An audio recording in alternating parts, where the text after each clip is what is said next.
هذا القرآن يوحدنا لطريق الخير آج کی یہ محفل، آج کی یہ گیدرنگ، یہ بہت ہی بابرکت محفل ہے، اور اس کی وجہ یہ ہے کہ یہ دین کی نسبت سے ہم لوگ یہاں پہ آج جمع ہوئے ہیں۔ ویسے تو بے شمار وجوہات ہوتی ہیں لوگوں کے جمع ہونے کی، گیدر اپ ہونے کی، سوشلی انٹریکٹ کرنے کی۔ لوگ بڑے بڑے کلبز بنے ہوئے ہیں جہاں پہ لوگ انٹریکٹ کرتے ہیں، سوشلی ملتے ہیں ایک دوسرے سے، اور اس کی وجوہات یقیناً یہ ہوتی ہیں کہ کاروبار کو بڑھانے کے لیے، یا کوئی پولیٹیکل ایکٹیویٹیز ہوتی ہے، یا کوئی سپورٹس ایکٹیویٹی ہوتی ہے، پروموشن کے لیے لوگ ایک دوسرے سے ملتے ہیں، پیسہ کمانے کے لیے، جائیدادیں بنانے کے لیے، دنیا بنانے کے لیے۔ غرض یہ کہ دنیا بنانے کے لیے بے شمار کلبز موجود ہیں، جمنازیم موجود ہیں، لوگ ایک دوسرے سے ملتے ہیں، انٹریکٹ ہوتے ہیں، بات چیت کرتے ہیں، اپنا وقت صرف کرتے ہیں۔ تو جیسا کہ میں نے عرض کیا کہ چونکہ یہ محفل، اس میں کوئی ہماری کسی قسم کی کوئی دنیاوی غرض یا کوئی لالچ یا کوئی ایسی وجہ ہے ہی نہیں۔ یہ محفل صرف اور صرف اللہ اور اس کے رسول صلی اللہ علیہ وآلہ وسلم کی محبت میں اور دین کی فکر کے لیے یہ محفل آج یہاں پہ جمی ہے۔ اس لیے میں یہ کہہ سکتا ہوں برملا کہ یہ بہت ہی بابرکت اور مقدس محفل ہے۔ جیسے کہ اس سے پہلے میرے محترم دوست بھائی ایاز بھائی بھی فرما رہے تھے کہ جس انڈسٹری سے ہمارا تعلق تھا اس سے پہلے، مجھے نہیں پتا آپ میں سے کتنے لوگ، میں امید کرتا ہوں کہ ٹی وی نہیں دیکھتے ہوں گے میرا گمان بھی ہے اور ٹھیک بھی ہے بالکل، لیکن وہ حضرات جو اس کیمرے کی توسط سے مجھے سن رہے ہوں گے، مجھے دیکھ رہے ہوں گے،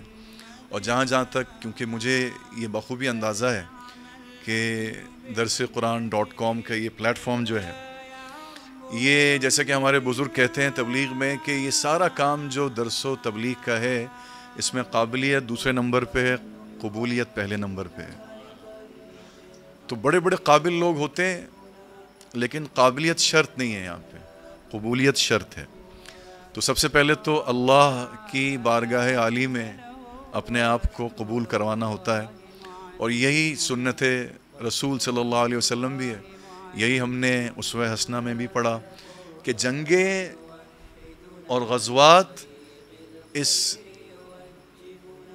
زمین پہ، اس دنیا کی زمین پہ بعد میں ہوئے ہیں، لیکن اللہ کے رسول صلی اللہ علیہ وسلم نے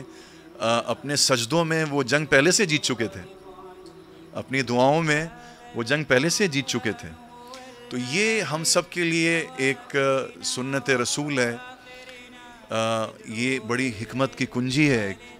کوئی بھی کام کروانا ہو، چھوٹا سے چھوٹا اور بڑے سے بڑا، تو سب سے پہلے اللہ کی بارگاہ عالی میں اس کو قبول کرائیں۔ یہ ہمارے بزرگوں نے فرمایا، اور یہی ہمارے نبی کا طریقہ بھی ہے۔ تو یہ کیسے ممکن ہے کہ اللہ کے دین کا کام ہو اور اللہ کی بارگاہ عالی میں شرف قبولیت نہ ہو اور وہ دنیا میں بابرکت ہو جائے؟ یہ کیسے ہو سکتا ہے؟ یہ ہو نہیں سکتا۔ تو یہ درس و تدریس کا کام، یہ دعوت و تبلیغ کا کام، چاہے وہ کسی بھی پلیٹ فارم سے کیا جائے، اس کی کامیابی کی نشانی یہی ہے کہ اگر وہ اللہ کی بارگاہ عالی میں وہ قبول ہوا ہوا کام ہوگا تو اس کے ثمرات آپ کو پوری دنیا میں نظر آئیں گے۔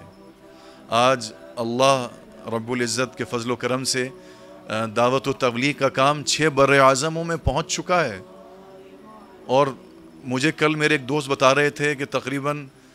کم و بیش 8 سے 10 لاکھ لوگ روزانہ نقل و حرکت میں ہیں، روزانہ ایوری ڈے 8 سے 10 لاکھ لوگ روزانہ نقل و حرکت ہے ان کی، اللہ کی راہ میں ہجرت ہے، اور اپنی جان اور اپنے مال